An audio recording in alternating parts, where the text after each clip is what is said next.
Assalamualaikum warahmatullahi wabarakatuh. Alhamdulillah, tidak pernah berhenti lisan kita memuji Sang Pencipta Allah dengan harapan agar jalinan hubungan antara seorang hamba seperti kita ini dengan Sang Pencipta selalu terjalin, dan dengannya tentu segala kebutuhan kita akan dipenuhi olehnya. Dan juga ini semua adalah bukti kita beriman kepadanya dan meyakini keberadaannya. Juga kita panjatkan salam hormat kita, salawat dan taslim kepada manusia yang telah diperintahkan oleh Allah untuk mengucapkan kepadanya salam hormat.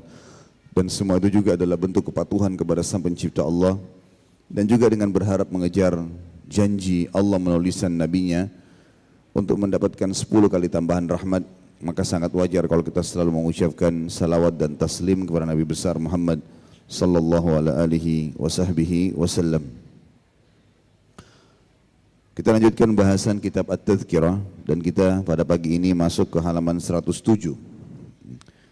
Setelah sebelumnya kita membahas tentang arti taubat. Saya kembali membacakan Ali bin Abi Thalib radhiyallahu anhu pernah melihat seseorang seusai solatnya berkata, "Ya Allah, sesungguhnya aku memohon ampun dan bertaubat kepadamu dengan segera." Maka Ali pun radhiyallahu anhu menanggapi mengatakan, "Apa ini? Sesungguhnya cepat sekali lidah beristighfar adalah taubatnya para pendusta, dan taubat itu memerlukan taubat lagi." Orang itu bertanya, "Wahai Amir Mukminin, apakah taubat itu sebenarnya?" Maka Ali bin Abi Thalib berkata radhiyallahu anhu, taubat adalah sebuah kata yang mempunyai 6 arti. Yang pertama, taubat atas dosa-dosa yang telah lalu menyesalinya. Yang kedua, taubat atas melakukan kewajiban-kewajiban secara serampangan adalah mengulangnya. Jadi beliau mengatakan taubat itu dibagi menjadi 6. Kalau seandainya ada orang pernah berbuat dosa, maka taubat berarti menyesalinya. Kalau yang dimaksud dengan taubat dari lalainya dari kewajiban-kewajiban adalah mengulangi atau menyempurnakan ibadah yang terbengkalai. Yang ketiga, taubat atas mengambil barang orang lain secara zalim adalah dengan cara mengembalikan kepada pemiliknya. Yang keempat, membiasakan diri melakukan ketaatan sebagaimana sebelumnya terbiasa melakukan kemaksiatan. Ini juga termasuk efek daripada taubat, tidak mengulanginya. Yang kelima, membuat nafsu merasakan pahitnya taat sehingga sebelumnya merasakan atau sebagaimana sebelumnya merasakan manisnya maksiat. Jadi memaksakan diri, kalau orang taubat setelah dia meninggalkan dosa-dosanya, dia harus memaksakan diri untuk beribadah sehingga jiwa ini terhapus darinya semua manisnya kenangan dosa. Dan yang keenam, menghiasi diri dengan taat kepada Allah sebagaimana sebelumnya menghiasi diri dengan maksiat kepadanya, serta menangis sebagai ganti tiap-tiap ketawa yang dulu kamu lakukan. Tentu ini sudah kita rincikan pada pertemuan yang lalu. Dan kalau saya simpulkan teman-teman sekalian, istighfar adalah ucapan maaf kepada Sang Pencipta Allah. Sementara taubat, ikrar kepada Allah tidak akan mengulanginya. Inilah sesuai dengan atau sejalan dengan sabda Nabi SAW, aku beristighfar dan bertaubat kepada Allah setiap hari 70, riwayat lain 100 kali. Jadi istighfar pengucapan maafnya, seperti kalau kita buat salah dengan orang kita mengatakan maafin saya. Kemudian taubat adalah berjanji tidak akan mengulanginya atau mengembalikan hak-hak orang yang sudah diambil. Ini yang dimaksud dengan taubat. Taubat nasuha, taubat itu butuh nasuha, dan nasuha artinya sungguh-sungguh. Bukan dianggap main-main, hanya sekedar nyesal sebentar habis itu kembali lagi. Enggak. Memang harus nasuha. Dan Abu Bakar Al-Warraq rahimahullah berkata, taubat hendaklah dilakukan semurni-murninya atau nasuha, yaitu dengan merasa betapa sempit bumi ini, meski sebenarnya sangat luas, dan betapa sesak hatimu, sebagaimana dirasakan oleh 3 orang sahabat Nabi yang tidak ikut berperang. Dan 3 orang sahabat Nabi yang tidak ikut berperang ini maksudnya adalah di perang Tabuk, di mana mereka tidak menghadiri peperangan itu, dan disebabkan atau dikarenakan hal-hal yang mereka sengaja melakukannya, bukan tidak sengaja. Bahkan mereka ada yang mengaku mengatakan tidak menyadari kalau melakukan perbuatan tersebut. Ya. Dan pada pertemuan yang lalu saya sudah mengatakan insya Allah kita akan coba datangkan kisah 3 orang sahabat yang tidak sempat hadir di perang Tabuk itu. Waktu Nabi SAW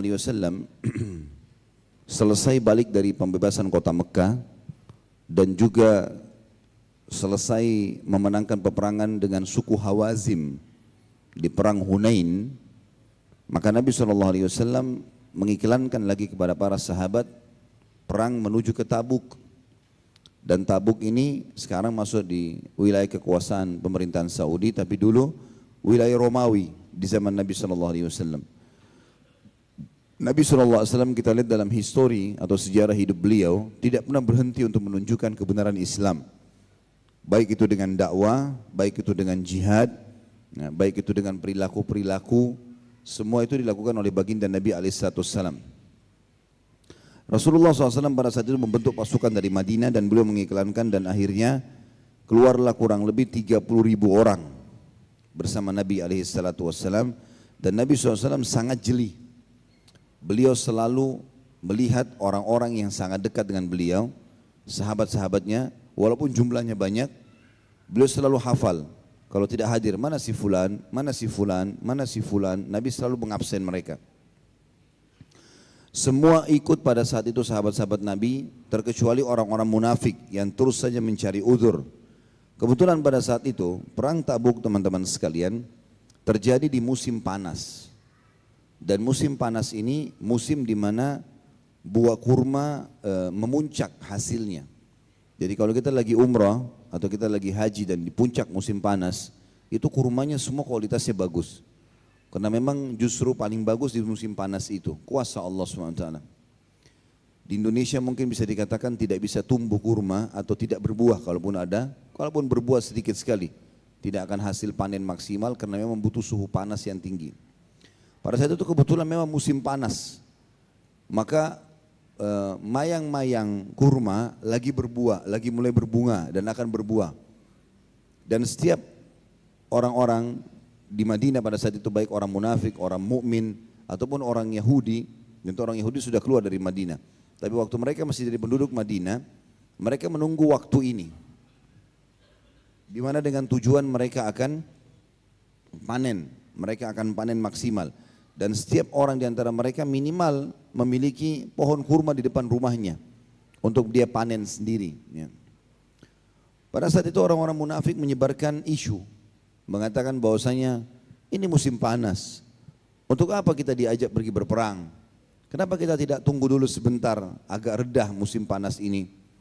Kita tunggu dulu hasil panen kurma kita, dan seterusnya lah.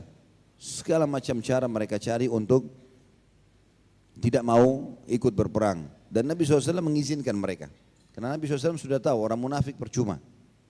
Kalau sudah dikumandangkan jihad, mereka selalu mencari alasan, 1001 alasan. Di antara mereka ada yang mengatakan, ya Rasulullah, Anda tahu saya adalah orang yang paling besar kena fitnah wanita, maka saya khawatir nanti kalau saya pergi ke Tabuk, karena waktu itu orang-orang Romawi, orang bule kalau kita ya, menguasai wilayah itu, nanti saya melihat wanita mereka, saya terpengaruh. Padahal sebenarnya cuma alasan karena tidak mau ikut jihad.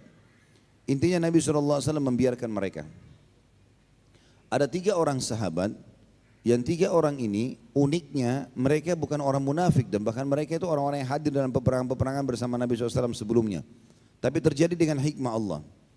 3 orang ini adalah Ka'ab bin Malik radhiyallahu anhu, yang kedua Hilal bin Umayyah, dan yang ketiga adalah Murarah bin Rabi.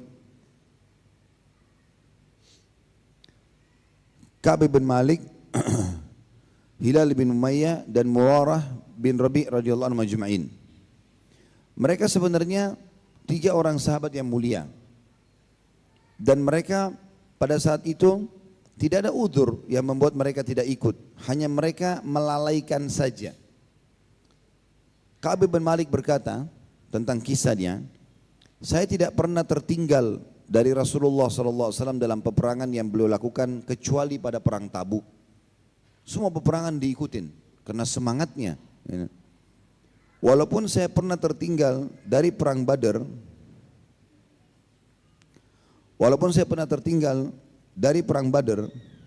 tapi Rasulullah SAW tidak mencela saya dan siapapun yang tertinggal. Karena waktu itu kami mengira Rasulullah SAW keluar hanya untuk menghadang kafilah dagang Quraisy.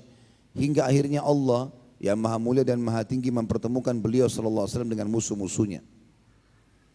Saya benar pernah merasa lebih kuat dan lebih mudah. Saya belum pernah merasa, ini riwayat Bukhari ya, Ka'ab bin Malik menceritakan tentang kasus tersebut. Saya belum pernah merasa lebih kuat dan lebih mudah daripada keadaan saya pada saat tertinggal dari perang Tabuk tersebut. Jadi sekali lagi beliau tadi mengatakan di perang Badar beliau tidak ikut, tapi karena perang Badar bukan diwajibkan untuk muslimin pada saat itu. Nabi SAW cuma berikan pilihan. Andai saja diwajibkan mereka akan ikut. Tapi Uhud, Khandak, ya, peperangan-peperangan yang lain Ka'ab bin Malik hadir. Dia ceritakan kasus terjadinya perang Tabuk. Saya benar-benar belum pernah menemukan kondisi kesehatan, ya, kondisi termudahkan apapun, baik itu materi, waktu, seperti termudahkannya pada saat Tabuk. Demi Allah saya belum pernah mengumpulkan 2 kendaraan sama sekali dalam sebuah peperangan kecuali pada perang Tabuk. Artinya selama ini kalau saya jihad saya cuma mampu beli 1 kuda. Sekarang saya punya harta cukup kalaupun saya mau bawa 2 ekor kuda sebagai cadangan. Kalau kuda yang satu mati ada kuda yang lain. Berarti luar biasa kemampuan finansial, kemampuan fisik. Meski demikian kata dia,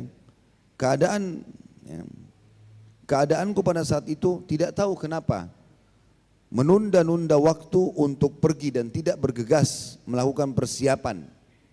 Sementara ciri Rasulullah SAW adalah tidak pernah menunda-nunda kebaikan.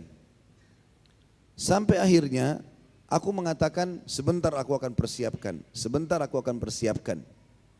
Berjalan waktu, Rasulullah SAW pun pergi meninggalkan Madinah bersama dengan pasukan. Dan pada saat itu aku sedang duduk ya, di depan rumahku dan kemudian aku melihat mayang-mayang kurma yang sedang berbuah. Dan terlalaikanlah sampai akhirnya pasukan sudah tidak terlihat lagi. Pada saat itu Nabi SAW berhenti istirahat sekitar berapa kilometer dari Madinah, kemudian meneliti sahabat-sahabatnya. Siapa di antara mereka tidak hadir. Dan Nabi SAW begitu kagetnya pada saat mengetahui ternyata ada sahabat-sahabat yang sangat dekat dengan beliau, terutama 3 orang ini. Salah satu mereka adalah tiga-tiganya tadi yang meriwayatkan di kisah ini Ka'ab bin Malik. Dan ditanyakan oleh Nabi SAW, kemana si fulan, kemana Ka'ab bin Malik, kemana Murarah, kemana si fulan, kemana fulan, ditanya. Maka mereka mengatakan, saya tidak tahu, kami tidak tahu. Tadi ada, tadi mau ikut. Sampai akhirnya kata Ka'ab bin Malik radhiyallahu anhu, selesailah peperangan dan saya sudah tidak tahu harus menyusul kemana pasukan sampai Nabi SAW datang. Waktu itu sempat muncul keinginan buruk dalam hatiku, di benakku untuk berdusta. Lalu aku pun berkata dan melawan itu sambil mengatakan aku tidak akan pernah melakukan dusta selama dilarang dalam agama dan aku hanya akan jujur kepada Rasulullah SAW. Lanjutan Ka'ab bin Malik berkata, ketika sampai berita bahwa Rasulullah SAW dan kaum muslimin bersiap-siap untuk kembali pulang, muncul keinginanku untuk berbohong. Aku berkata dalam hati, dengan apa kira-kira aku bisa lolos dari murka Rasulullah SAW besok? Namun tak kala diberitakan bahwa Rasulullah SAW sudah mulai bergerak menuju Madinah, keinginan untuk bohong tersebut hilang. Beliau pun radhiyallahu anhu menguatkan hati dan berkata jujur dengan segala resikonya. Setiba di Madinah, Rasulullah SAW dan pasukannya disambut oleh penduduk Madinah, dari wanita, dari orang tua, anak-anak. Kemudian Nabi SAW menuju ke masjid dan sholat 2 rakaat. Dan ini tradisi Nabi SAW, setiap datang dari safar selalu sholat 2 rakaat. Setelah itu Nabi SAW duduk untuk menerima dan mendengarkan udzur orang-orang yang tidak ikut berperang. Ka'ab mengatakan, aku pun datang menemui beliau dan mengucapkan salam. Beliau tersenyum masam kepadaku. Seraya mengatakan, mengapa engkau tertinggal? Bukankah engkau telah menjual dirimu untuk membela Islam? Maka aku pun menjawab, tentu, sungguh demi Allah, wahai Rasulullah. Seandainya aku duduk dengan orang lain di dunia ini, pasti aku akan merasa bisa lolos dari kemarahannya dengan alasan yang bisa diterimanya. Karena aku diberi kemampuan berdebat. Akan tetapi demi Allah, aku tahu seandainya aku berbicara kepada anda hari ini dengan satu kebohongan yang bisa membuat anda meridhoi aku, pastilah Allah Azza wa Jalla akan membuat anda marah kepadaku. Sungguh seandainya aku berbicara kepada anda dengan jujur, niscaya anda melihatnya ada padaku. Aku betul-betul berharap ampunan dari Allah yang Maha Suci dan Maha Mulia. Dalam masalah ini, demi Allah, aku tidak memiliki udzur sama sekali. Aku tidak pernah merasa lebih kuat, lebih mudah sama sekali dibandingkan ketika aku tertinggal dari anda di perang ini. Kemudian Rasulullah SAW bersabda, karena dia sudah berkata jujur, maka berdirilah. Sampai Allah Azza, karena kamu telah berkata jujur, maka berdirilah dan pulanglah sampai Allah Azza wa Jalla memberikan keputusan tentangmu. Hal yang sama juga dilakukan oleh dua sahabat Rasulullah SAW, yaitu Murarah bin Rabi dan Hilal bin Umayyah al-Waqidi atau al-Yaqifi. Sejak saat itu Rasulullah SAW mulai melarang kaum muslimin berbicara dengan mereka bertiga. Kondisi ini tentu membuat mereka sedih dan tertekan, karena satu kota Madinah tidak ada yang mengajak mereka berbicara. Semakin hari bertambah, semakin berat tekanan yang mereka rasakan. Mereka merasa terasing di Madinah. Kedua sahabat Ka'ab merasa sangat tertekan dan hanya duduk di rumah mereka sambil menyesali apa yang mereka lakukan. Sedangkan Ka'ab berkata, yang lebih muda dan lebih tabah, dia mengatakan, aku keluar sholat bersama muslimin, berkeliling-keliling di pasar, dan demi Allah tidak ada satu orang pun dari mereka yang tersenyum ataupun menjawab salamku. Bahkan Abu Qatadah, sepupuku sendiri, tidak berbicara denganku sama sekali. Dalam keadaan seperti itu, tersebar berita dari Madinah keluar, kalau Nabi SAW telah memboikot ketiga sahabatnya ini. Dan tiga-tiganya ini adalah orang-orang yang punya loyalitas yang tinggi. Maka datanglah surat Raja Ghassan dan dikhususkan kepada Ka'ab ibn Malik yang kebetulan waktu itu sedang ada di pasar. Dititipkan yang isinya, sampai berita kepadaku bahwasanya temanmu Muhammad telah mengucilkanmu. Allah tidak akan menjadikanmu tetap di tempat yang hina dan tersia-sia. Datanglah kepada kami, niscaya kami memuliakanmu. Raja Ghassan ini kafir, penyembah berhala. Tapi dia menawarkan kepada Ka'ab untuk murtad. Tinggalkan Islam, tinggal bersama kami akan memuliakanmu menjadi Perdana Menteri, menjadi pendamping raja. Ka'ab berkata, pada saat itu demi Allah, yang muncul dalam hatiku adalah cinta Allah dan Rasulnya. Aku sama sekali dalam terkucil itu, terasing itu, dan tidak diajak bicara. Bahkan kerabat pun yang sangat dicintai tidak mengajak interaksi, tidak membuatku untuk menerima hal tersebut, sambil aku katakan ini ujian yang lain pula. Demikian seterusnya saja Ka'ab dalam kondisi tidak tenang dan berjalan 40 hari. Ketika utusan Rasulullah SAW datang menemuiku, dia berkata, sesungguhnya Rasulullah SAW memerintahkan engkau agar menjauhi istrimu. Jadi ini keadaan yang luar biasa, karena lari tidak hadir dalam peperangan tanpa udur bersama Nabi SAW 40 hari diboikot, nggak boleh transaksi, nggak boleh bicara, nggak boleh jawab salam, gitu kan. Dan setelah 40 hari pun Nabi SAW suruh dia meninggalkan istrinya, nggak boleh berkumpul sama istrinya, karena ayat belum turun memecahkan dan menyelesaikan perkara mereka. Tentu ayat-ayat nanti akan kita bacakan teman-teman sekalian dalam surah At-Taubah ayat 118 berbicara turun kepada 3 orang ini, karena cuma 3 orang ini orang mukmin, yang lain semuanya ikut pada saat itu. Dan yang tinggal orang munafik gak dibahas. Asalnya memang tidak mau berperang. Lalu Ka'ab dengan keimanan yang luar biasa mengatakan, apakah aku harus menceraikan istriku atau aku hanya menjauhi saja? Maka kata utusan Nabi SAW, aku tidak tahu, tapi perintah Nabi SAW, engkau tidak boleh mendekati istrimu. Maka Ka'ab pun mengatakan, aku pun berkata pada istriku, kembalilah ke rumah keluargamu, tinggallah di sana sampai Allah memutuskan perkara ini. Akhirnya Ka'ab pun melewati hari-hari dalam kondisi demikian selama 10 hari. Berarti sudah kurang lebih 50 hari masa pemboikotan. Sampai genap 50 hari sejak Rasulullah SAW melarang semua sahabat berbicara dengan 3 orang sahabat tersebut dan yang tidak ikut perang di Tabuk. 2 orang temanku, mereka tinggal dalam rumah, mereka menangis setiap hari. Bahkan mereka tinggal sendirian, istri mereka pun pulang ke rumah mereka. 1 bulan berlalu atau 1 bulan lebih, wahyu tidak turun pada saat itu. Dan ini salah satu rahasia hikmah Allah Azza wa Jalla dalam setiap urusan besar, sehingga kaum muslimin benar-benar rindu kepada wahyu tersebut. Pada hari ke-50, kerinduan hati para sahabat terhadap wahyu terobati. Luapan kegembiraan terlihat jelas dari ucapan dan perbuatan mereka. Ka'ab menceritakan hal tersebut.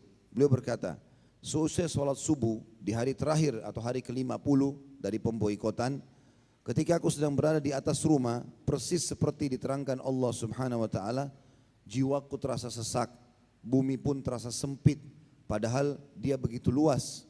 Aku mendengarkan suara teriakan di atas bukit Jadas. Dia berteriak sekeras-kerasnya, wahai Ka'ab bin Malik, bergembiralah. Mendengarkan itu, aku pun langsung sujud.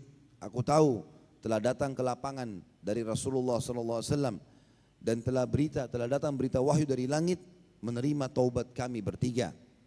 Kaum muslimin berduyun-duyung datang mengucapkan selamat kepada kami berdua atau kami bertiga. Ada yang datang dengan berkuda, ada pula dari Bani Aslam berjalan dengan cepat ke arah kami, mendaki gunung, namun suara lebih cepat daripada kuda. Setelah pemilik suara itu datang, aku melepaskan bajuku dan memberikan kepada orang tersebut sebagai hadiah karena gembiranya terhadap berita gembira bahwasanya Allah telah menurunkan ayat Al-Quran yang telah membebaskan kami bertiga dari masalah tersebut. Orang-orang terus berdatangan sampai memenuhi rumahku lalu berkata, selamat karena tobatmu telah diterima oleh Allah. Hal ini berlangsung sampai aku berlari dan jalan menuju ke masjid. Ternyata Rasulullah SAW sudah dikelilingi oleh beberapa sahabat pilihan. Tiba-tiba Talha bin Ubaidillah radhiyallahu anhu berlari kecil menyambut dan menyalami aku sembari mengucapkan selamat. Demi Allah tidak ada satupun muhajirin yang berdiri selain dia. Aku tidak bisa melupakan hal itu dan Talha radhiyallahu anhu. Demikianlah keadaan kami pada saat itu.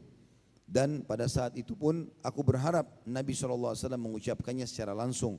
Dan Nabi pun akhirnya mengucapkan kalimat mulianya, abshir bi khair yauma marra alaika mundu waladatka ummak. Bergembiralah dengan sebaik-baik hari yang telah engkau lewati sejak engkau dilahirkan oleh ibumu.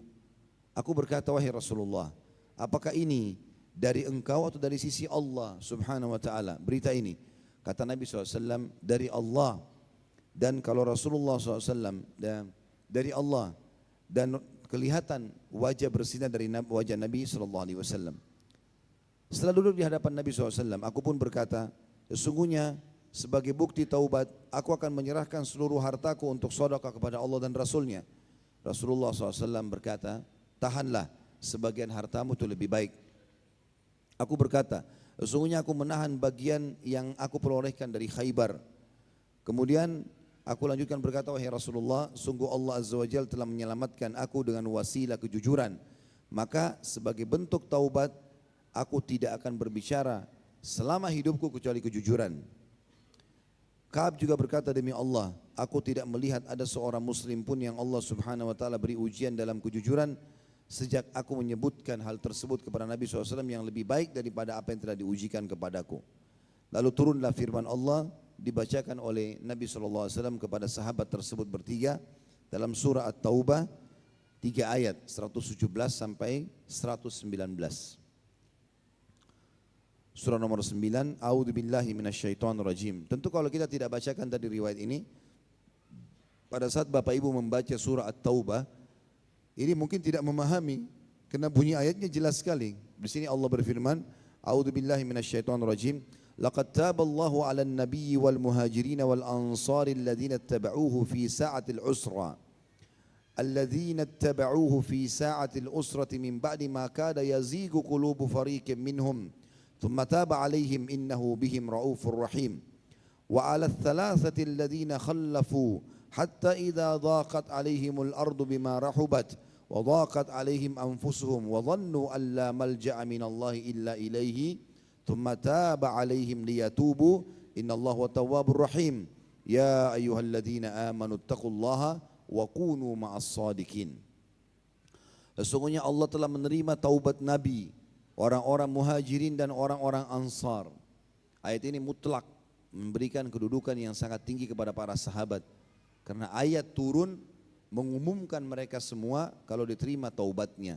Artinya semua dosa yang mereka lakukan sudah dimaafkan pada saat turun ayat ini. Yaitu orang muhajirin dan ansar yang mengikuti Nabi dalam masa kesulitan. Setelah hati segolongan dari mereka hampir berpaling, kemudian Allah menerima taubat mereka. Karena ada di antara mereka juga sempat terpengaruh dengan isu ini musim panas, mau panen dan seterusnya. Sesungguhnya Allah Maha Pengasih lagi Maha Penyayang kepada mereka dan terhadap 3 orang yang ditangguhkan penerimaan taubatnya. Ini yang saya katakan, kalau kita cuma baca ayat ini, tidak tahu kisah tadi dan tidak sebutkan 3 nama orang tadi, kita nggak tahu siapa 3 orang ini. Karena Allah sebutkan begitu ayatnya. Dan terhadap 3 orang yang ditangguhkan penerimaan taubat mereka hingga apabila bumi telah menjadi sempit bagi mereka. Padahal bumi itu luas dan jiwa mereka pun telah sempit yang dirasakan oleh mereka, serta mereka telah mengetahui bahwa tidak ada tempat lari dari siksa Allah melainkan kepadanya saja. Kemudian Allah menerima taubat mereka agar mereka tetap dalam taubatnya. Sesungguhnya Allah lah yang Maha Penerima taubat lagi Maha Penyayang. Hai orang beriman, bertakwalah kepada Allah dan hendaklah kalian selalu bersama dengan orang-orang yang jujur. Teman-teman sekalian, banyak sekali pelajaran yang bisa diambil dari kejadian ini. Seorang muslim, pelajaran pertama, boleh menceritakan dosanya sesudah taubat agar membangkitkan semangat orang lain untuk bertaubat. Saya juga pernah tidak sholat, tapi sekarang saya sudah taubat. Saya dulu pernah melakukan perbuatan ini dan itu, maka saya tinggalkan karena saya membaca buku ini atau ayat ini atau mendengarkan kisah ini. Apalagi bila dosa itu tersebar dan diketahui oleh orang banyak. Adapun dosa yang sifatnya rahasia, tidak ada yang tahu.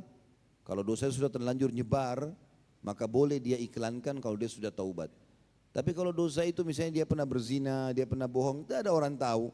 Artinya yang tahu 1-2 orang itu berbeda. Kalau dosa yang sifatnya rahasia atau yang terang-terangan tapi belum bertaubat dan tidak ada orang yang tahu kecuali sebagian kecil, tidak boleh diceritakan agar tidak mendorong orang lain berbuat seperti itu. Dan dia pun menjadi golongan orang-orang yang mujahara atau orang-orang yang sengaja mengiklankan dosanya. Karena ada orang dosanya tidak ada yang tahu, tapi dia cerita sendiri. Saya dulu di masa lalu pernah berzina dan saya melakukannya di hotel, saya begini, saya begitu. Dia ceritakan seakan-akan nanti memotivasi orang yang dengar untuk melakukan itu. Beda dengan dosa kalau seperti kasus 3 orang ini memang tersebar dan orang semua sudah tahu. Maka perlu dia iklankan taubatnya supaya orang-orang tahu dia sudah meninggalkan itu. Yang kedua, seorang mukmin wajib merasa sedih ketika melantarkan sebuah kewajiban. Yang ketiga, taubat itu ada prosesnya. Banyak kaum muslimin yang terburu-buru melakukan dosa besar lalu mengatakan astagfirullah wa atubu ilaih dengan sekali atau 2 kali ucapan. Lalu dia berharap seluruh rezekinya luas, sesak dadanya sudah hilang, ya, serta sumpeknya sudah terangkat. Padahal sebenarnya butuh waktu. Bagaimana ketiga orang sahabat ini meninggalkan 1 kali saja peperangan bersama Nabi SAW. Itu pun sudah datang dan mengakui kesalahan. Mereka butuh 50 hari untuk bisa membersihkan secara totalitas dari dosa-dosa itu. Bagaimana dengan dosa-dosa yang banyak kita lakukan, gitu kan? Banyak orang buru-buru. Maka kalau ada orang misalnya di pengajian seperti ini misalnya, dulu pernah berbuat salah, sekarang sudah taubat. Lalu dia masih saja merasa walaupun ada keinginan ke taklim tapi masih sempit dadanya, masih tertahan rezekinya. Nikmati prosesnya. Itu proses. Akan ada titik klimaksnya di mana akan selesai. Istiqomah saja. Bagaimana sahabat-sahabat ini sabar sekali. Sampai 1 Madinah enggak ada yang ajak ngomong. Enggak ada yang transaksi. Sampai Ka'ab bin Malik menyebutkan dalam riwayat yang lain, Saya datang ke masjid, saya temukan Rasulullah SAW lagi duduk dengan para sahabat. Saya mengucapkan salam, demi Allah tidak ada satupun yang menjawab salamku. Mereka menjawab dan saya melihat ke arah mulut Nabi SAW menjawab salam tersebut tapi tidak bersuara. Karena jawab salam wajib, tapi tidak mengajaknya supaya dia merasa tidak masalah dengan dosanya. Ada orang begitu kadang-kadang karena dia buat maksiat besar, merasakan orang itu punya jabatan, punya harta, lalu dianggap remeh. Oh enggak apa-apa, dirangkul. Enggak, memang ditunjukkan kepada mereka kalau kami enggak suka perbuatanmu ini, gitu kan? Seperti itu, supaya dia merasa perbuatannya itu salah. Ya. Itu yang diambil pelajarannya. Pelajaran yang lain adalah seseorang boleh memuji dirinya dengan kebaikan yang dimilikinya apabila hal itu tidak dilakukan untuk kesombongan dan berbangga-bangga. Seperti perkataan Ka'ab, saya tidak pernah merasa pada saat itu lebih sehat, lebih termudahkan semuanya, gitu kan? Daripada pada saat aku meninggalkan perang Tabuk. Jadi boleh saja orang mengatakan alhamdulillah keadaan ekonomi saya jauh lebih baik sekarang. Saya sekarang jauh lebih tahu, saya sekarang jauh lebih maju. Itu semua dibolehkan asal tidak ada niat kesombongan. Pelajaran yang lain adalah seorang imam wajib dipatuhi dan bagaimana seorang imam tidak boleh lalai terhadap kelalaian masyarakatnya. Kalau ada yang salah maka dihukum. Dan hukuman itu sesuai dengan hukum Allah Subhanahu wa ta'ala. Khusus 3 orang ini memang hukum yang Allah turunkan memerintahkan Nabi SAW untuk tidak mengajak bicara mereka. Supaya menjadi pelajaran bagi kaum muslimin. Bila pemerintah setempat sudah meminta untuk berjihad dan memerangi orang-orang kafir, maka tidak boleh orang yang tidak memiliki uzur untuk tinggal diam. Dan bagi yang tinggal diam maka hukumannya seperti orang-orang 3 ini diboikot sampai Allah Subhanahu wa ta'ala menerima taubat mereka. Dianjurkannya sujud syukur kalau datang berita gembira. Sebagaimana disebutkan dalam hadis Abu Bakar radhiyallahu anhu mengatakan bahwasanya Nabi SAW bila datang kepada beliau perkara yang menggembirakan selalu beliau sujud kepada Allah. Hadis sahih riwayat Abu Daud. Ka'ab radhiyallahu anhu langsung sujud kepada Allah Subhanahu wa taala gara-gara diterima taubatnya. Pelajaran yang lain adalah bagaimana seorang mukmin harus kokoh dalam keimanannya. Seringkali syaitan datang menggoda kembali dengan penawaran-penawaran opsi lain tapi isinya maksiat juga. Seperti kasus penawaran Raja Ghassan kepada Ka'ab bin Malik radhiyallahu anhu ajma'in. Bagaimana dalam kondisi dia lagi sempit dadanya, ditinggalkan, tidak diajak ngomong, diboikot, ya. Maka datang penawaran untuk menjadi menteri di Raja Ghassan yang terkenal dengan kerajaan yang luas. Hanya saja dia meninggalkan agamanya. Maka Ka'ab pun tetap kokoh bahkan mengatakan inilah sebuah ujian. Seperti kasus misalnya ada orang sumpah karena berbuat zina. Maka syaitan akan tawarkan kembali dosa zina lain. Mungkin bukan sama orang itu. Atau mungkin sudah terlanjur dikatakan buatlah gak apa-apa ulangin sambil bertaubat. Maka harus orang tahu dia harus segera meninggalkan dosa, tidak boleh dia ulangi. Atau penawaran opsi lain. Gak apa-apalah berzina sama orang ini toh nanti menikah, nanti dipercepat pernikahannya. Tapi dalam proses ini tetap terjadi perzinahan. Maka ini semua adalah waswas syaitan yang makin menjerumuskan seseorang pada kemaksiatan. Karena beda sesak napasnya seseorang, sumpeknya, terhalangnya rezekinya antara orang yang zina sekali dengan orang zina 10 kali. Antara orang yang bohong sekali dengan bohong 10 kali. Maka kalau kita sudah melakukan perbuatan dosa, berhenti, taubat, jangan buka celah apapun. Harus peka, jangan sampai penawaran itu justru penawaran yang salah. Ada orang bertengkar suami istri, lalu kemudian dia sumpek. Tiba-tiba dia kenalan dengan seorang lawan jenisnya. Dia anggap, oh mungkin ini jalan keluarnya. Padahal sebenarnya sedang terbuka pintu zina dari syaitan, selingkuh, karena merasa, oh pasangan saya ini memang lagi buat salah. Bahkan syaitan sering bisikan mengatakan, mungkin ini solusi dari Allah. Orang ini lebih sayang kepada saya, orang ini lebih perhatian pada saya. Sebenarnya syaitan sedang membuka pintu zina. Dan banyak terjadi seperti itu. Padahal masalah dengan pasangannya tinggal harus diperbaiki saja. Kemudian dia meluruskan, menjalankan rumah tangga itu. Mungkin dia yang salah, digunakan bahan untuk muhasabah. Tapi banyak orang seperti itu.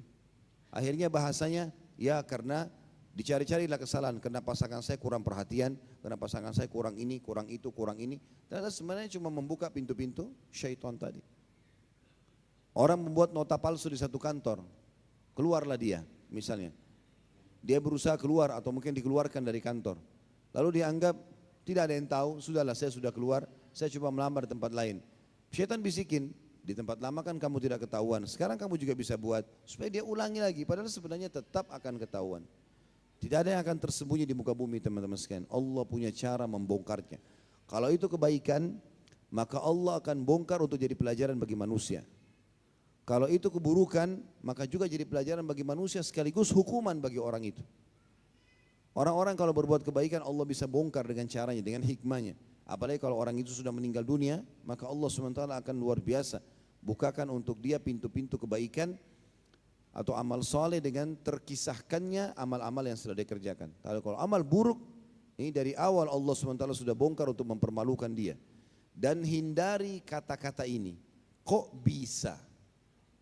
Kalimat kok bisa sering muncul kepada orang-orang yang tidak faham masalah kemahakuasaan Allah. Dia buat nota palsu, dia selingkuh, dia sudah berusaha sembunyikan serahasianya mungkin, ketahuan sama pasangannya, ketahuan sama temannya, ketahuan sama atasannya. Bahasa dia sambil dia jengkel dengan diri dia sendiri, kok bisa? Ya pasti bisa. Kuasa Allah, jangan bodoh ini. Seakan-akan tidak akan dibongkar oleh Allah, enggak mungkin. Allah Subhanahu wa taala menunjukkan kemahakuasaannya. Jangan konyol. Jadi orang baik sekalian jadi orang baik, jangan setengah-setengah. Kita masuk ke bahasan kita sekarang. Jenis-jenis dosa dan cara bertaubat darinya. Kata Imam Qurtubi rahimahullah, secara garis besar, dosa-dosa yang harus ditaubati itu bisa berupa kekafiran atau lainnya. Bagi orang kafir, bertaubat artinya dia beriman disertai penyesalan atas kekafiran yang telah lalu. Jadi tidak sekedar beriman saja. Bagi dia, sekedar beriman belum bisa disebut bertaubat. Ada orang kafir syahadat hanya karena pernikahan saja, hanya karena ekonomi saja. Maka bagi Allah Subhanahu wa taala orang seperti ini, dia syahadatnya masuk Islam tapi belum dianggap dia taubat dari kesalahan kekufuran. Dan ini sensitif, dia bisa kembali kepada kekufurannya nanti. Jadi pada saat ada seorang mu'allaf masuk Islam pun, dia harus diberikan pemahaman. Kalau Islam itu masuk Islam syahadat begini, dan yang lalu pemahaman anda salah karena ini. Dia tahu kenapa dia tinggalkan pemahaman salahnya itu. Jadi bukan hanya sekedar disuruh, dilarang. Anak-anak kita misalnya buat salah. Lalu sekedar cuma diberhentikan, tanpa dijelaskan kenapa itu diberhentikan. Kenapa itu salah? Masalah dia bohong, ambil barang atau apa saja harus diberitakan kalau itu adalah salah. Bahkan Syekh Utsaimin rahimahullah berkata, setiap orang yang berbuat salah sebaiknya penasehat, orang yang memberikan nasihat baik itu orang tua atau teman, melengkapkan apa yang dia sampaikan dengan menjelaskan kesalahannya berikut dalil yang dijelaskan. Dengan begitu dia telah menyempurnakan. Misal yang kamu lakukan ini zina, haram. Dalilnya ini loh. Haram gara-gara ini, itu akan membuat tameng yang sangat kuat bagi dia supaya tidak mengulangi itu. Adapun dosa-dosa selain kekafiran kata beliau, di antaranya ada yang berupa pelanggaran terhadap hak-hak Allah dan ada pula pelanggaran terhadap hak-hak selain Allah. Bertaubat dari dosa-dosa yang berupa pelanggaran terhadap hak-hak Allah, caranya cukup dengan meninggalkannya saja. Tetapi ada di antara dosa-dosa ini yang menurut syarak tidak cukup dengan sekedar meninggalkan. Sebagian harus ditambah dengan qadha, seperti kasus sholat dan puasa. Dan sebagian lain harus ditambah dengan kafarah, seperti melanggar sumpah dan lainnya. Yang dimaksud dengan mengqadha sholat ini, kalau ada orang lalai dari kewajiban, misal orang tidur malam, kebablasan, dia bangun 6:30 pagi, belum sholat subuh. Dia harus taubat karena kewajiban dia lalaikan. Kenapa dia enggak bunyiin alarm? Bukan alasan itu. Orang telat pergi kantor, lalu dia cuma sekedar langsung datang selesai. Enggak, dia harus perbaikin. Kenapa dia telat? Kenapa dia enggak bangun? Walaupun dia bilang itu tidur. Ya. Kalau ada orang kelalaiannya tidur, kemudian dia kebablasan sampai 6:30 misalnya belum sholat subuh, dia harus taubat kepada Allah dan harus dia qadha itu. Sholatnya harus dikerjakan. Karena dia terlalaikan di waktunya itu. Sebenarnya dia mau kerjakan tapi dia terlalaikan. Dan ini tidak terjadi bagi orang yang sengaja meninggalkan sholat. Kalau ada orang dasarnya tidak mau sholat 5 waktu, misal dia tidak sholat subuh, enggak sholat duhur. Habis duhur, dia ikut sampai asar misalnya. Habis asar, dia ikut pengajian. masalah bab sholat segala macam, dia jadi tahu oh ternyata ini wajib. Sekarang saya mau taubat. Maka yang dia kerjakan asarnya saja. Dia nggak kerjain lagi duhur sama subuh. Kenapa? Karena tadi dia sengaja tinggalkan. Bukan karena kelalaian. Yang diqadha hanya orang lalai. Tertidur, lupa, itu pun diikuti dengan taubat kalau kewajiban. Puasa juga sedemikian, kalau puasa agak berbeda sedikit dengan sholat. Kalau puasa diqadha, sengaja atau tidak sengaja. Lalai atau sengaja. Ya. Seperti misalnya ada orang 10 tahun tidak mau puasa. Dasarnya memang tidak mau puasa. Maka orang ini taubatnya harus mengqadha 10 tahun puasanya itu. Beda dengan sholat. Sholat tidak ada seperti itu kecuali yang dia lalaikan saja. Ada juga tadi dosa yang harus diikuti dengan kafara. Kafara artinya denda-denda yang harus dia bayar. Seperti misalnya melanggar sumpah. Orang bilang demi Allah saya tidak lakukan padahal sebenarnya dia lakukan. Maka ini ada kafarah namanya, dendanya. Dendanya itu membebasin budak atau berpuasa 3 hari berturut-turut atau memberikan makan 10 orang miskin. Jadi selain taubat dia harus lakukan itu. Kalau orang bilang demi Allah, ya, tapi dia bohong misalnya. Maka ini harus selain taubat ikuti kafarah. Bebasin budak, puasa 3 hari berturut-turut atau memberikan makan 10 orang miskin.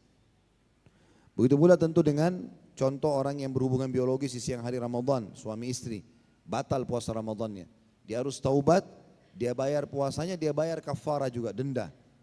Dia harus membebasin budak, kalau tidak ada dia puasa 2 bulan berturut-turut, kalau tidak bisa maka dia memberikan makan 60 orang miskin.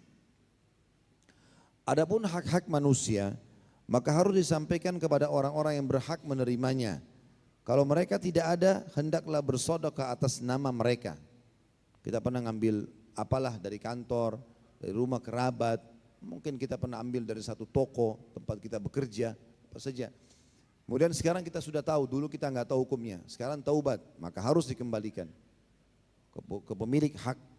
Kalau pemilik hak ini misal teman kita sudah nggak tahu, dulu satu SMP, SMA saya pernah ambil pulpen teman saya pernah sembunyiin bukunya, saya pernah sembunyiin sepatunya, sengaja kerjain dia misalnya. Sekarang akhirnya dia tidak punya dan sudah berlalu, saya tidak tahu di mana dia. Maka di sini nilai saja benda itu, kemudian sedekahkan atas nama mereka. Dan barang siapa yang tidak melepaskan diri dari dosa-dosa terhadap manusia dengan cara bersedekah atau mengembalikan hak-hak mereka karena miskin seumpamanya, maka harapan satu-satunya tinggal ampunan dari Allah Subhanahu wa taala dan anugerahnya semoga diberikan. Terhadap orang seperti ini, Allah yang Maha Tinggi seringkali menyatakan jaminannya terhadap orang-orang yang wajib ditunaikan dan mengganti keburukan-keburukannya dengan kebaikan-kebaikan asalkan dia berusaha melakukan amal soleh sebanyak-banyaknya dan sering memintakan ampun bagi orang yang pernah dia zalimi dari kalangan kaum mukminin dan mukminat. Demikianlah pembicaraan tentang hakikat taubat. Maksudnya adalah kalau ada orang dia sudah tahu pernah dia ambil duit misalnya 10 juta. Dia curi, dia tipu, buat nota palsu, proposal palsu atau apalah. Sekarang rupanya dia bangkrut, bahkan dia kena penyakit stroke, ya, gak bisa bergerak. Sekarang dia sudah taubat, dia mau bayar gak ada duit, dia mau bergerak pun bekerja gak bisa lagi, sudah stroke. Kalau keadaannya seperti ini, apa yang harus dia lakukan? Kata Imam Qurtubi, tinggal menunggu rahmatnya Allah. Dan rahmat Allah hanya bisa datang, anugerahnya Allah dengan memperbanyak amal soleh. Apa yang dia mampu lakukan, dia lakukan. Dan juga memohon ampun dan berdoa kebaikan untuk pemilik hak. Itu yang dia bisa lakukan, itu solusi terakhir, yang lain gak ada lagi. Kalau tidak, pasti dia akan bertemu dengan orang-orang ini yang menghabiskan pahalanya pada hari kiamat. Dan sudah sering saya ulangi teman-teman sekalian, menujulah kepada akhirat yang pasti kita akan datangi. Mati akan datang dan akan menjemput kita menuju ke sana. Menujulah ke sana dengan membawa teman-teman baik dan amal soleh. Dan jangan pernah ke sana membawa musuh dan dosa-dosa. Enggak boleh sama sekali, bahaya. Ya. Jangan pernah ada masalah teman-teman sekalian. Baiklah dengan semua orang, maafkanlah kesalahannya, minta maaflah kalau salah. Lakukanlah semua itu karena Allah mengatakan yang masuk surga nanti illa man atallaha biqalbin salim. Orang yang datang pada hari kiamat dalam kondisi hatinya baik, bersih. Ada orang zalimi kita, sabar. Tetap kita ikhtiar, cari jalan keluar sampai ajal datang saja. Cobaan pasti datang. Yang penting kita tidak bermasalah dengan orang-orang. Bahagia sekali. Bahkan dengan kita tidak punya masalah dengan orang, kita akan bisa memberikan pertolongan atau syafaat untuk orang lain pada hari kiamat. Selanjutnya adalah sifat-sifat orang yang bertaubat. Ada sebuah hadis tentang sifat-sifat orang yang bertaubat yang diriwayatkan secara marfu dari Ibnu Mas'ud radhiyallahu anhu, bahwa Nabi SAW berada di tengah sekelompok para sahabatnya, lalu beliau berkata, tahukah kalian siapa orang yang bertaubat? Mereka menjawab, tidak demi Allah. Maka beliau bersabda, jika seseorang bertaubat sedang seteruhnya tidak ridho, berarti belum bertaubat. Artinya dia pernah ambil haknya orang-orang, kemudian belum mengembalikannya. Barang siapa bertaubat sedang dia tidak mengubah pakaiannya, berarti dia belum bertaubat. Ya, makna pakaian adalah memang penampilannya, ya, perilakunya, akhlaknya tidak berubah. Barang siapa bertaubat sedang dia tidak mengubah majlisnya, berarti dia belum taubat, tetap kumpul sama orang-orang maksiat. Bukan lagi hadir di majlis ilmu, berarti belum bertaubat. Barang siapa bertaubat sedang dia tidak mengubah nafkah dan perhiasannya, berarti dia belum bertaubat. Jelas-jelas pendapatannya haram, dia katakan dia taubat, tapi masih di situ nongol, masih berbuat, masih makan dari hasil haram, juga belum bertaubat. Barang siapa bertaubat sedang dia tidak mengubah tempat tidur dan bantalnya, berarti dia belum bertaubat. Maknanya adalah tidak meninggalkan zinanya. Jadi dia tetap saja tidur di tempat-tempat haram.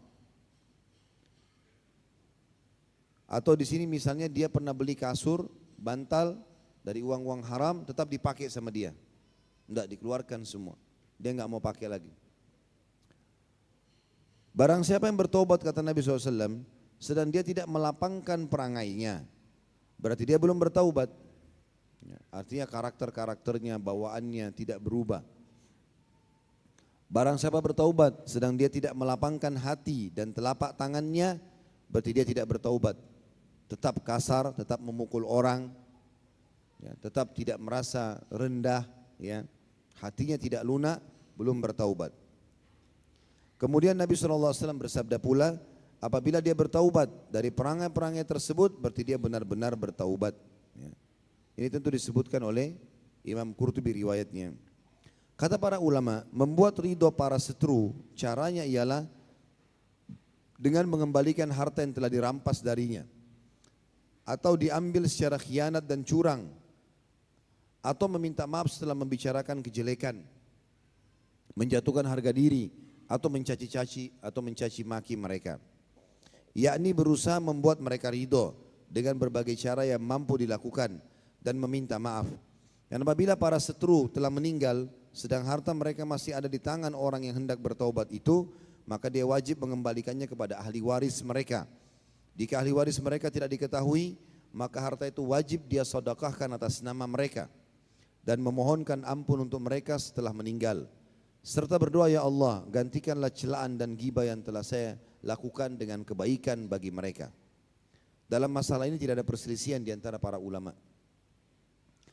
Adapun mengubah pakaian, maksudnya ialah mengganti pakaian yang dikenakan yang berasal dari harta haram dengan pakaian yang halal. Kalau pakaian yang dikenakan berupa pakaian kemegahan dan kesombongan, maka diganti dengan pakaian biasa yang sederhana. Bisa juga tentu maksud di sini adalah mengubah pakaian yang tadinya terbuka aurat kepada pakaian yang menutup aurat. Itu wajar terjadi. Makanya efek-efek majelis ilmu, orang-orang yang datang, insya Allah Bapak Ibu juga kita di sini termasuk datang ke majelis ilmu karena ingin bertaubat kepada Allah dari kesalahan, ingin lebih dekat kepada Allah, wajar terjadi perubahan itu. Tiba-tiba kita bubar, ya saya mau ubah pakaian saya. Kita kadang-kadang lihat pakaian kita yang lama-lama, kayaknya sudah nggak cocok nih saya pakai. Ini tabarruj nih. Kelihatan nih auratnya, kelihatan begini, kelihatan begitu. Nah itu efek daripada taubat itu sendiri.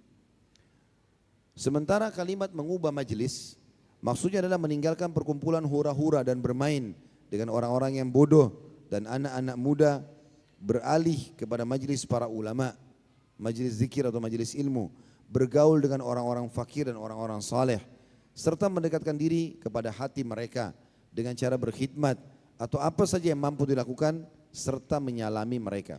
Artinya mengubah majelis total sudah. nggak ada lagi. Diskotek, bar, karaoke segala macam sudah nggak ada. Hijrahnya sudah ke majelis ilmu, duduk sama para ulama, para orang soleh. Makna mengubah makanan maksudnya adalah memakan makanan yang halal dan menghindari makanan yang syubhat atau membangkitkan syahwat, ya. Dan mengubah waktu-waktu makan serta tidak bertujuan mencari enak dalam makanan tersebut. Artinya bukan lagi orang menghabis-habiskan waktu. Ada orang subhanallah gara-gara kuliner pergi ke luar negeri atau pergi ke satu kota jauh sekali, buang-buang waktu hanya untuk itu saja. Padahal dia cuma sekedar pengen makan, di mana saya bisa didapatkan. Orang beriman tahu dunia sebentar. Kalau dia kebetulan pergi ke sana, ada orang yang pas lagi dari sana, misalnya dari Bandung mau ke Jakarta, tidak ada masalah. Tapi ada orang pergi hanya untuk makan, pulang pergi. 4 jam, 5 jam, 7 jam habis di jalanan. Ini termasuk membuang waktu yang tidak dibutuhkan. Masuk dalam sabda Nabi SAW mengubah makanannya. Artinya pola makannya diubah sama dia.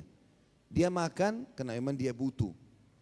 Dia tahu dia lapar, dia makan. Yang ada halal dimakan sama dia. Lagi tidak ada, tidak usah bersedih.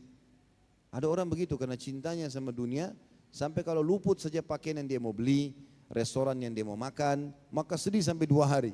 Jadi pembicaraan terus tuh. Saya mau makan di sana, tutup 2 hari. Kenapa kalau tutup? Kan juga nggak masalah kalau makan yang lain, ya. Mengubah nafkah, potongan hadis, maksudnya adalah meninggalkan pekerjaan-pekerjaan yang haram, berarti beralih kepada pekerjaan yang halal.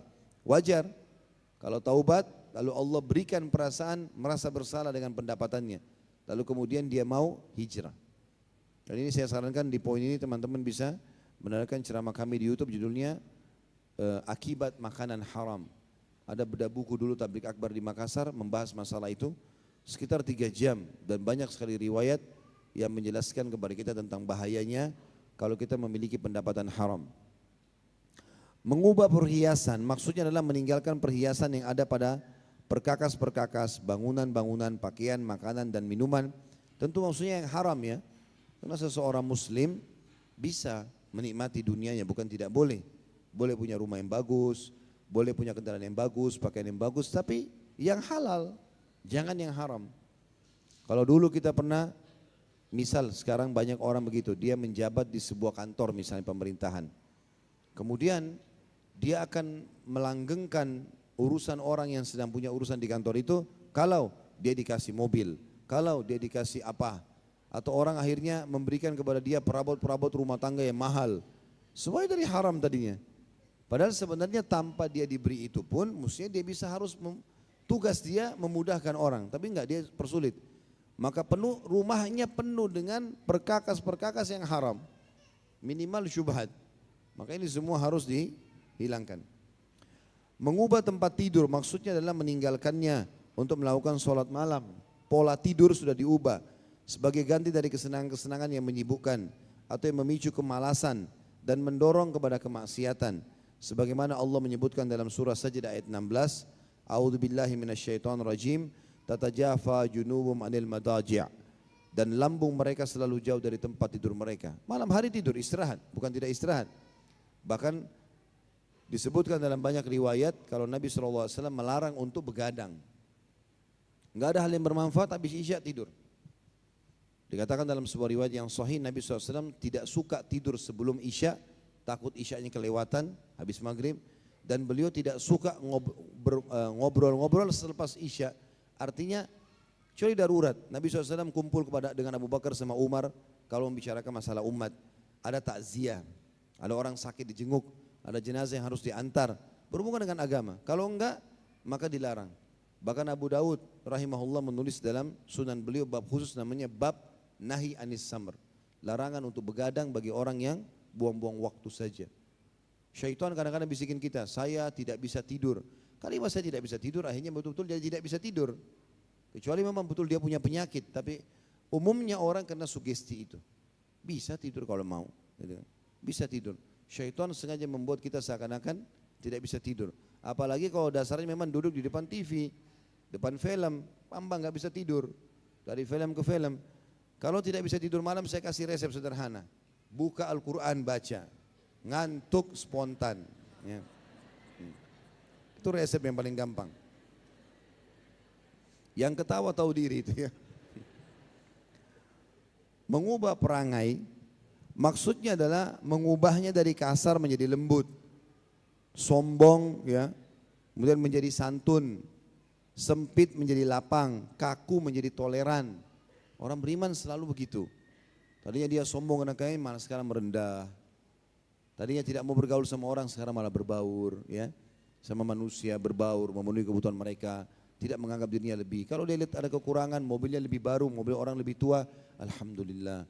Bahkan doakan, ya Allah mudahin saudara saya untuk ubah kendaraannya, perbaiki keadaannya. Dia merendah.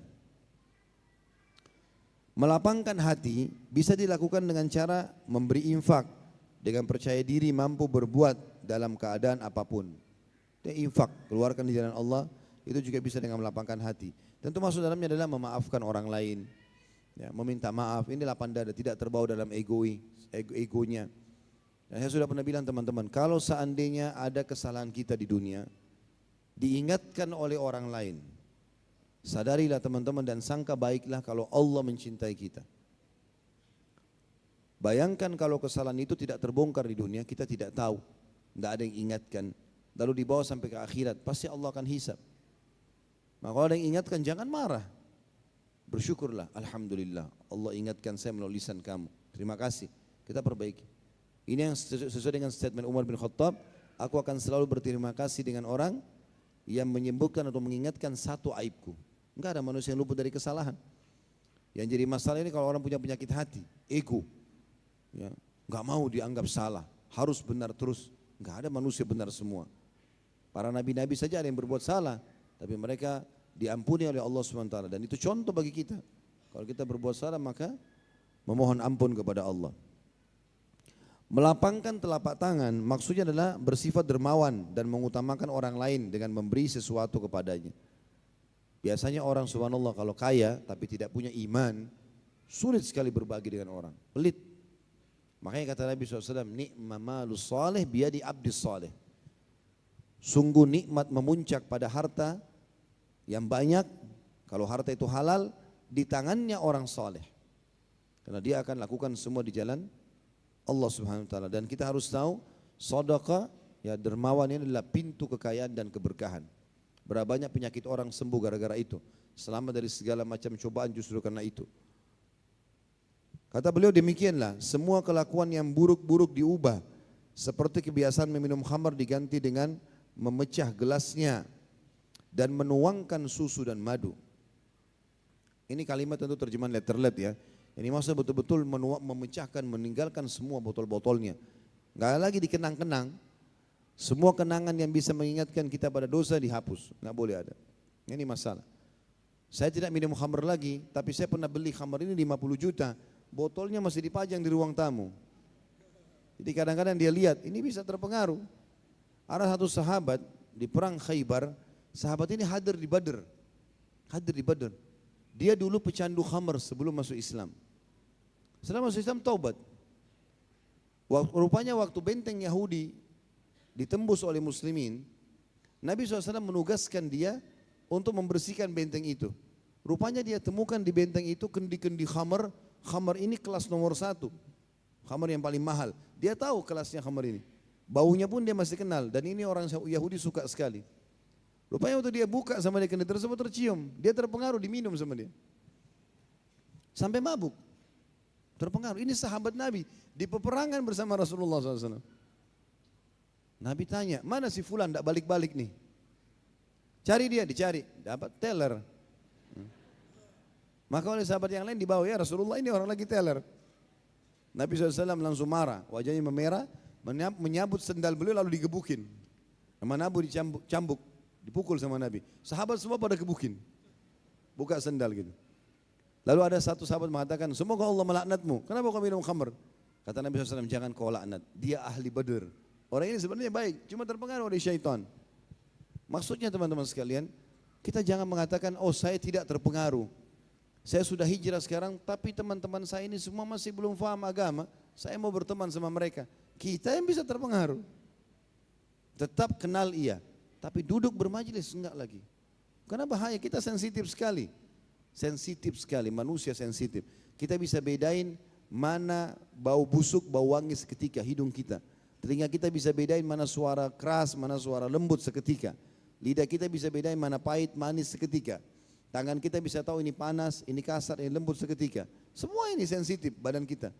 Semuanya, mata kita bisa bedain mana warna yang bagus, mana yang tidak. Maka kita bisa terpengaruh, hati-hati.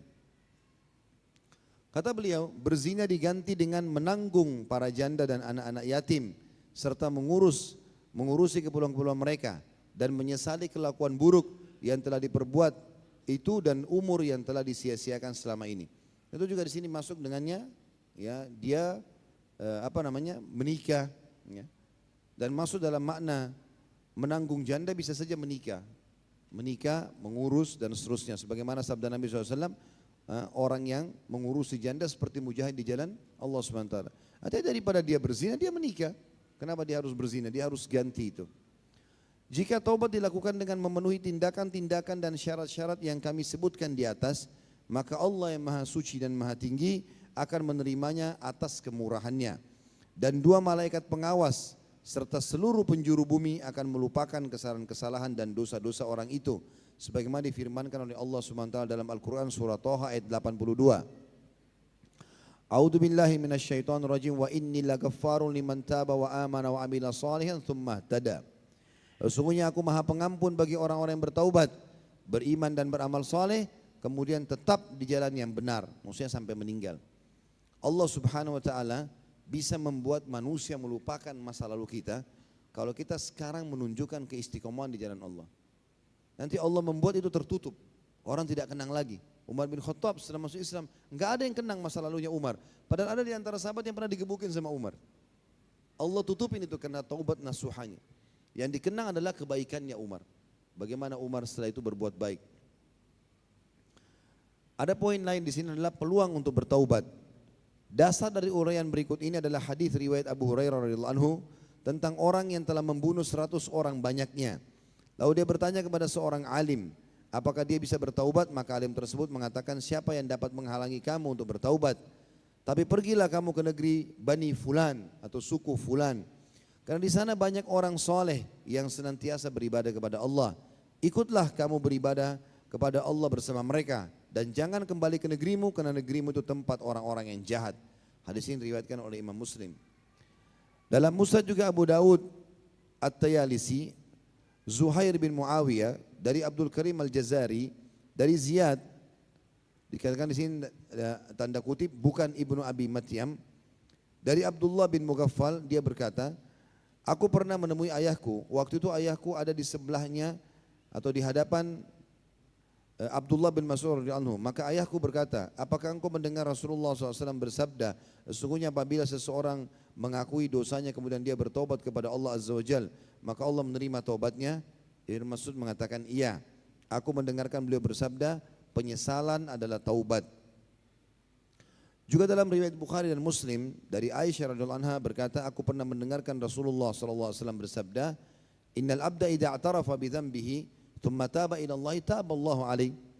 Sesungguhnya apabila orang mengaku dosanya kemudian dia bertaubat kepada Allah, maka Allah akan menerima taubatnya.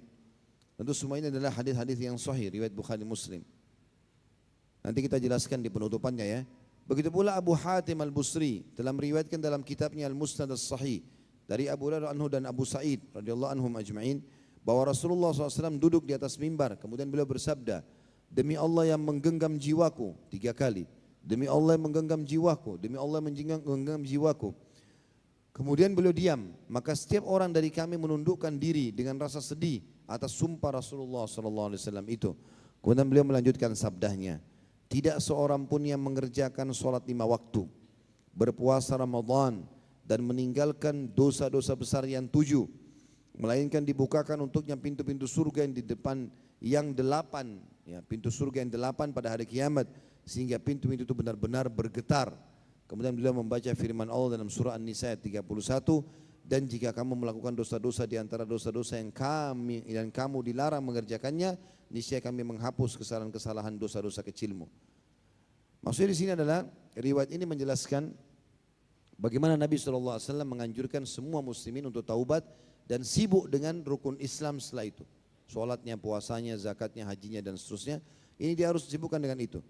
Maka kalau dia betul-betul melakukan itu dan meninggalkan dosa.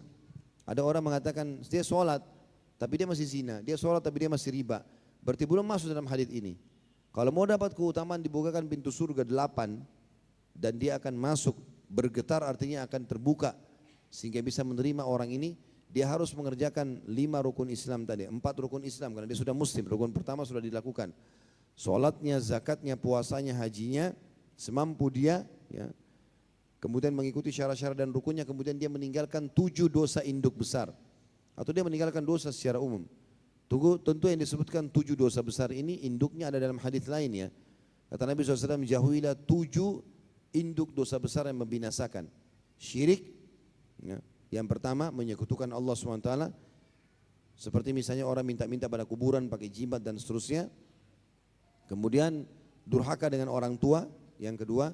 Yang ketiga zina, ya. Yang keempat riba, ya. Yang kelima itu lari dari kancah peperangan. Yang keenam mabuk, ya. Kemudian yang ketujuh itu menuduh wanita baik-baik berzina. 7 induk dosa besar yang disebutkan oleh Nabi alaihissalam. Bukan mabuk, sihir. Sihir bukan mabuk. Mabuk masuk dosa besar, tapi tidak masuk dalam 7 yang membinasakan. Maknanya kalau orang terjerumus dengan 7 ini, untuk taubat itu dia seperti terjerat sekali. Maka dia butuh upaya yang besar, karena akan membinasakan dia, sulit dia untuk kembali. Ada ketagihannya, ada masalahnya dan seterusnya. Al-Qurtubi menyimpulkan, dengan demikian berarti Al-Quran telah menunjukkan bahwa dosa-dosa itu ada yang besar dan ada yang kecil. Jadi tidak seperti pendapat orang yang mengatakan bahwa semua dosa adalah besar. Sebagaimana yang telah kami jelaskan ketika menafsirkan surah An-Nisa. Dan bahwa dosa-dosa kecil seperti sentuhan dan pandangan mata kepada selain mahram bisa terhapus dengan menghindari dosa-dosa besar secara mutlak. Berdasarkan janji Allah yang benar dan firman-Nya yang hak. Bukan berarti hal itu menjadikan atau menjadi kewajiban bagi Allah, tetapi merupakan cakupan dalam menghindari dosa-dosa besar yang diiringi dengan menegakkan kewajiban-kewajiban sebagaimana dinyatakan di dalam hadis. Kita juga perlu garis bawahi hal penting ya. Dosa-dosa kecil teman-teman, kalau sering diulangi dan dianggap remeh bisa menjadi besar. Jadi misalnya orang melihat yang haram. Melihat yang haram dosa kecil. Tapi kalau dia jadikan rutinitas, tiap hari dia nonton terus. Pornografi lah, apalah auratnya orang lain, tiap hari dia lakukan. Walaupun dosa kecil bisa jadi besar. Ini disebutkan dalam sebuah hadis, kata Nabi SAW, perumpamaan orang yang melakukan dosa-dosa kecil seperti, dan dia ulangi, seperti orang-orang yang rame-rame ngumpulin ranting-ranting kecil. Pertama dibawa ranting kecil ke situ, dan dia pergi lagi cari ranting lain. Teman-temannya juga semua begitu. Terus saja sampai akhirnya ranting itu menumpuk seperti potongan kayu-kayu yang besar, lalu digunakan untuk membakar api. Begitulah dosa-dosa kecil akan menjadi api yang besar karena bertumpuknya. Ini sabda Nabi SAW. Maka enggak boleh dianggap remeh. Makanya teman-teman sekalian, kaidah-kaidah sederhana dalam hidup adalah lakukanlah kalau dalam ibadah, lakukanlah amal-amal sunnah, kejar amal-amal sunnah, sholat duha, sholat tahajud, sholat witir, sholat taubat, sholat wudu, semua ini maka wajibmu akan terpenuhi. Sholat wajib akan kita kerjakan karena amal sunnahnya kita kerjakan. Dalam dosa, jauhilah dosa-dosa kecil, maka dosa-dosa besar akan engkau jauhi. Dalam kaidah yang lain kata para ulama, jauhilah yang makruh, maka yang haram kau akan jauhi. Kalau kita tidak mau makan dan minum sambil berdiri, makruh. Karena kita tahu makruh, maka berarti makan sesuatu yang haram kita akan jauhi, lebih pantas kita jauhi. Seperti itulah. Senada dengan hal itu kata beliau, ada hadis yang diriwayatkan Imam Muslim dari Abu Hurairah radhiyallahu anhu, bersabda Rasulullah sallallahu alaihi wasallam, "As-salawatil khams wal jum'atu ila al-jum'ah wa ramadhanu ila ramadhan mukaffaratun lima bainahunna majtunibatil kaba'ir." Salat 5 waktu, salat Jumat sampai ke Jumat yang akan datang, puasa Ramadan sampai ke puasa Ramadan berikutnya adalah penghapus dosa-dosa antara waktu-waktu tersebut selagi menghindari dosa-dosa besar. Artinya dosa-dosa kecil ini bisa dimaafkan kalau dia dilakukan. Tentu ini tidak dengan bertumpuknya dosa kecil. Karena kalau bertumpuk jadi dosa besar juga. Selama di sini dikatakan semua ini antara Jumat ke Jumat setiap pekan ada pembersihan dosa.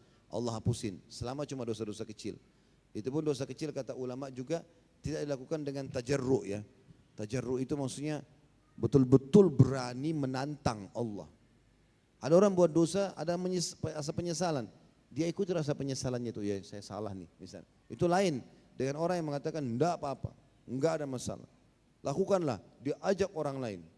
Ada orang teman-teman, dia ke diskotik, dia sendiri. Dia tahu itu salah, dia ketakutan ketahuan orang. Beda dengan orang yang dia berani menunjukkan dirinya, pamer dengan mobilnya, dengan pakaiannya, bahkan dia traktir teman-temannya, dia buat diskotik. Malah dia memamerkan semua kemaksiatannya. Ini berbeda keadaannya. Ya. Kata ulama kalau orang sengaja tajarru, sengaja memamer-mamerkan dan menjaharkan dosanya, ini beda keadaannya. Pengampunan dosa seperti ini adalah orang yang tahu ini salah, lalu dia menyesal, dia nggak mau lakukan. Nah itu. Ya. Jadi antara Jumat ke Jumat, antara Ramadan ke Ramadan, antara umrah ke umrah dalam riwayat lain bisa membersihkan semua itu, ya dosa-dosanya, selama dia menjauhi dosa-dosa besar. Kata beliau inilah pendapat sejumlah ahli ta'wil dan ahli fikih dan agaknya inilah pendapat yang benar dalam bab ini. Adapun dosa-dosa besar tidaklah bisa terhapus begitu saja kecuali dengan bertaubat dan menghentikan diri sama sekali darinya sebagaimana telah kami jelaskan sebelumnya. Namun demikian masih ada perbedaan pendapat tentang rincian hal yang termasuk dosa-dosa besar itu. Tapi tidak diuraikan sekarang ini, melainkan nanti pada bab kisos, ada bab sendiri dalam bab ini, dan ada beberapa diantaranya pada bab neraka insya Allah. Karena buku kita ada bahas masalah surga dan neraka juga. Kesimpulan dari apa yang kita bahas tadi teman-teman sekalian, yang pertama kita bisa simpulkan wajibnya taubat bagi setiap muslim dan tidak boleh menunda. Dan taubat berarti berjanji sama Allah tidak mengulanginya. Diikuti dengan istighfar atau permohonan maaf kepada Allah. Sesuai dengan sabda Nabi SAW, aku bertobat atau beristighfar dan bertobat kepada Allah sehari 70-100 kali. Wajib. Yang kedua, wajibnya seseorang mendalami ilmu agama yang berhubungan dengan masalah memahami mana boleh, mana tidak boleh, sehingga tidak terulang lagi dalam dosa-dosa itu. Dan dia akhirnya tersibukkan dengan amal soleh karena sudah tahu keutamaannya. Majelis ilmu memberikan pemahaman kepada kita, oh ternyata ini hukumnya begini, wajibnya ini karena ini, sunnah ini tapi karena fadilahnya keutamaannya seperti ini, kita jadi bisa melakukannya. Kemudian yang ketiga, bentuk komunitas dan wajib hukumnya, tidak bisa enggak boleh kita bergaul sama orang-orang yang salah, orang yang lalai, yang akhirnya membuat kita jauh dari Allah Subhanahu Wa Taala. Dan jangan pernah mengatakan teman-teman sekalian, saya kuat, saya mampu, enggak bisa. Kita lemah teman-teman sekalian. Lemah dalam arti kata kita bisa terjerumus dalam godaan syaitan. Makanya kata Nabi SAW dalam hadis, amal itu dinilai orang itu baik tidak adalah pada saat penutupan hidupnya. Amal dari akhir hidupnya. Ada orang istiqomah baik, kemudian pas mau meninggal jadi buruk malah. Dan ini biasanya memang semasa dia hadir di majelis ilmu, sholat 5 waktu, memang hanya riak saja. Ini akhirnya Allah akan tutup dengan keburukan nanti. Ada orang begitu hadir di pengajian, hanya sekedar mau dibilang sama temannya kalau dia juga hadir. Tadi saya lihat kamu, temannya nggak nanya, hanya untuk nunjukin kalau dia hadir. Bertanya untuk dikatakan hebat oleh teman-temannya. Terbukti waktu dijawab, dia sibuk dengan handphonenya, dia sibuk dengan keadaannya. Karena bagi dia nggak penting jawaban itu, bagi dia adalah saya sudah dianggap hebat karena bertanya. Tuh pertanyaan saya dibaca. Teman-temannya selalu bilang, kamu aja bertanya, kamu hebat. Ini nggak ada gunanya buat dia. Ada manfaatnya. Maka harus teman-teman sekalian kita fahami ya. Hadir pun di majelis ilmu, bertaubat, beribadah, semuanya ikhlas karena Allah. Gak ada urusannya sama orang. Saya berubah. Dan kita lihat orang seperti ini bisa istiqamah. Saya terlintas kisah tentang Abu Hurairah radhiyallahu anhu. Subhanallah, saya lupa nama orang ini. Sahabat yang satu lagi. Beliau mengatakan pernah Abu Hurairah bilang, saya lagi duduk, saya dengan 2 orang. Kemudian Rasulullah SAW lewat di depan kami dan berkata dan bersabda, salah seorang dari kalian bertiga ini penghuni neraka. Sahabat-sahabat beliau nih, 3 orang. Kata Abu Hurairah, Rasulullah SAW tidak sampaikan selanjutnya, cuma lewat. Salah satu dari kalian penghuni neraka. Kemudian Nabi SAW jalan. Abu Hurairah bilang, waktu itu saya ketakutan luar biasa. Karena dua orang teman saya ini orang soleh semuanya.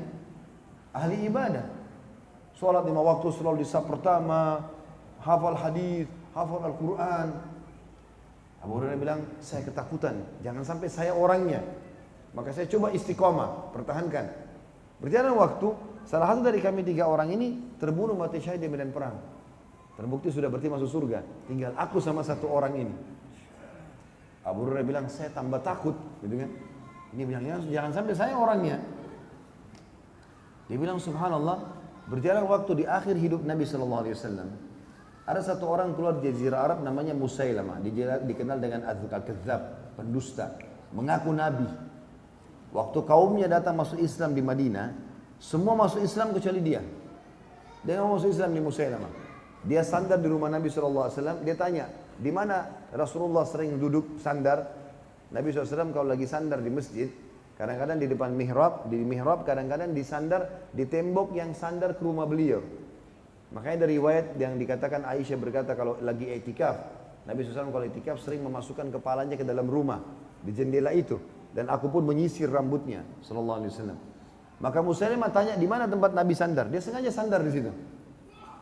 Lalu kaumnya bilang, kapan kau akan masuk Islam? Dia bilang, saya akan masuk Islam kalau Muhammad menjanjikan buat saya akan jadi pemimpin setelah dia. Saya juga jadi Nabi. Maka Nabi SAW dengar dari rumah, keluar. Nabi mengatakan, kau pendusta, demi Allah kau tidak akan pernah mendapatkan kedudukan itu. Enggak ada Nabi lagi setelah Nabi Muhammad SAW. Tapi dia masuk Islam dengan cara itu ya. Bukan masuk, ada beberapa kepala suku Arab, mau masuk Islam, tapi syaratnya mau jadi raja, mau jadi khalifah. Tetap akui Nabi sebagai Rasul, itu pun Nabi masih tolak. Tapi ini enggak, mau jadi Nabi. Rupanya dia pulang ke kaumnya, mulai diiklanin sama dia. Muhammad Nabi, saya juga Nabi. Muhammad berfirman, saya juga berfirman. Saya juga terima wahyu. Lalu dia karang-karanglah ayat. Tersebar berita kedustaan dia. Bertepatan dengan itu, Rasulullah SAW sakit keras. Karena nanti akan membunuh Musailamah di zamannya Abu Bakar, Khalid bin Walid. Gitu kan? Zaman khilafahnya. Dan ini akhir hidup Nabi SAW. Maka Nabi SAW mengutus sahabat tadi yang sebelahnya Abu Hurairah ini menuju ke Musailamah Al-Kadzdzab. Suruh ke sana. Bawa hukum-hukum Allah ke sana. Ajarin mereka. Begitu orang ini datang ke wilayahnya Musailamah Al-Kadzdzab ini, Musailamah dengar ini utusan Nabi Muhammad SAW dari Madinah. Ditemui sama dia sebelum masuk ke perkampungan pedesaannya itu. Dia bilang, kalau kau mau mengakui aku sebagai Nabi, bilang aku juga Nabi, aku akan jadikan kau orang tangan kananku, menteriku lah. Gitu. Kau akan jadi kaya raya. Kebetulan sahabat ini miskin. Kau akan jadi kaya raya. Kau akan jadi pendampingku dan punya kedudukan. Tidak usah pungkiri kenabiannya Muhammad, tetap. Tapi kau juga bilang, Musailamah juga Nabi, sebagaimana Muhammad Nabi. Apa yang kata sahabat ini yang tadi ini, yang sama Abu Hurairah ini, yang dikatakan Nabi akan jadi ahli neraka. Ternyata dia mengatakan baiklah. Dia bilang baik.